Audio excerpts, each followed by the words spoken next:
Hi అండి, ఈరోజు కారం అన్నం ఎలా చేసుకోవాలో చూద్దామండి. ముందుగా ప్యాన్ పెట్టుకొని ఆయిల్ వేసుకొని పచ్చిమిర్చి ఆనియన్ వేసుకొని తర్వాత పల్లీలు వేసుకొని కలుపుకోవాలండి. పల్లీలు ఫ్రై అయిన తర్వాత పోపు గింజలు వేసుకోవాలండి. ముందే వేస్తే మాడిపోతాయని నేను తర్వాత వేసానండి. తర్వాత శనగపప్పు వేసుకొని కలుపుకోవాలండి. కొంచెం ఫ్రై అయిన తర్వాత కరివేపాకు వేసుకోవాలండి.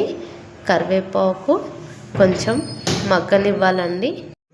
మగ్గిన తర్వాత సరిపడా పసుపు వేసుకోవాలండి.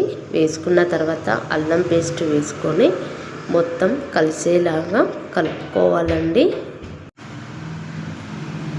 నైట్ మిగిలిన అన్నము ఉందండి, అన్నంను మంచిగా కలుపుకోవాలండి.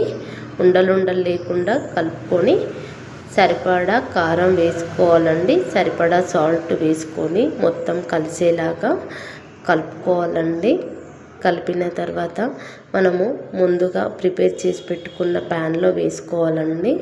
వేసుకొని మొత్తం కలిసేలాగా కలుపుకోవాలండి.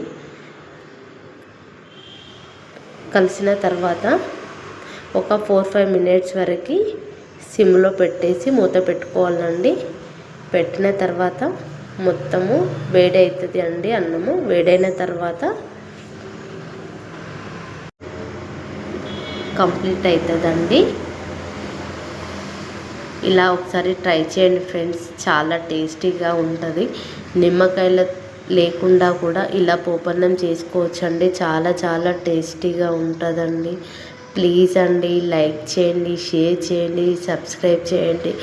ఫ్రెండ్స్ నా వీడియో ఎక్కడి వరకు వస్తుందో మీ ఊరు కామెంట్ చేయండి ఫ్రెండ్స్. బాయ్.